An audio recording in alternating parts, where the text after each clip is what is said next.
Desktop synths are a growing trend in music production, and I happen to have one right here. It's the Modal SKULPTsynth SE, and I'm going to give you a review next. This is TWiT.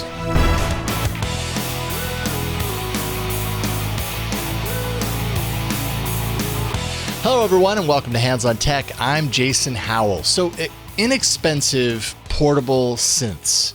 I've been doing music for quite a while, and synthesizers have always been really expensive, or at least I've found them really expensive. Gotten around that by using software synthesizers, but there's always a part of me that has a hankering to implement a hardware synth into my setup.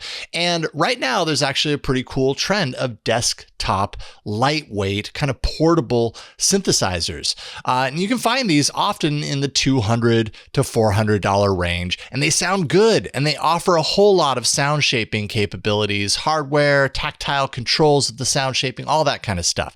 And that is exactly the case with this hot little item that I've been playing around with. For $199, the Modal SKULPTsynth SE. So let's dive in and see what makes this so special. It's actually the successor to the original SKULPTsynth that was the product of a successful Kickstarter campaign back in 2018. Now, this newer version, which released this year, aims to improve things like the build quality and make it even more portable. And as you can see right off the top, it fits a lot of functionality on a small condensed control panel, which can get a little confusing at first blush, but a little time with the device goes a long way. Now, first, this thing is absolutely lightweight. It's meant to be ultra portable, like I said, so it is plastic through and through. Now, this doesn't really bother me. I know why it's plastic. I know why they did that. So there you go. It's $200. What do you expect? Also, that portability is really driven home by the ability to, yes, power this thing with like USB power, of course, but also you can throw 6 AA batteries in the bottom compartment here. And that's pretty awesome. I suppose you could take this on a plane and create your music in the air. Now, starting below on the face, we have what has become a little bit of a hallmark on some of these desktop synths, a touch strip keyboard, meaning, yes, you can play this synth on the device. It's a nice bonus feature, but don't expect this to play like a keyboard with mechanical moving keys.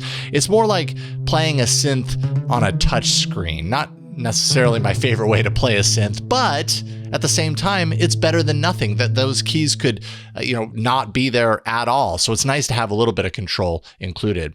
And by the way, on the back, you have full-size MIDI inputs and outputs, which means that I can actually hook this up to my full-size controller keyboard in my studio and get the control that my fingers are used to that way.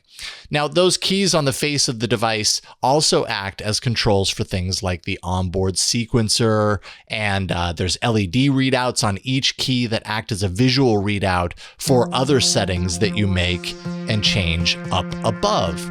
Now, speaking of those settings up above, that top panel, as you can see, is blanketed in sound shaping options. There are knobs everywhere on this thing. The knobs themselves, I will admit, are a little wobbly, but again, go back to the $200 price point, keeping things lightweight, and it makes a lot of sense. Now, thankfully, Modal included this protection panel that you can easily cover up those wobbly knobs when you're not using the device or when you're transporting it. Say you're taking it with you somewhere, throw that case on, and you're going to protect all of those components on the front.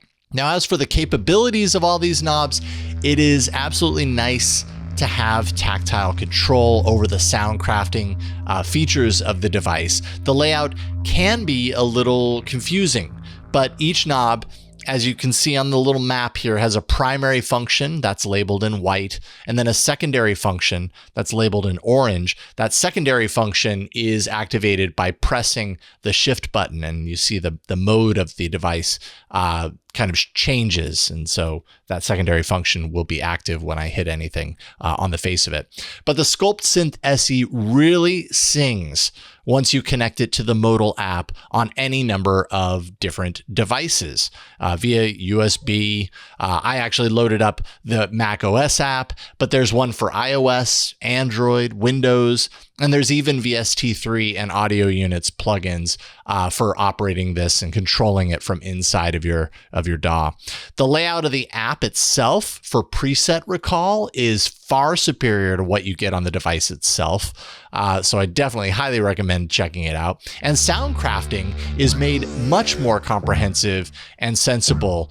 Seeing all those controls and readouts on the big screen, it really I'm a visual learner. I'm a visual creator. So it really helps me to solidify what I'm actually doing when I'm crafting the sound. It's the combination of the app for the visual readout and the on-device knobs for the tactile control that really makes the SKULPTsynth SE feel like a more complete product.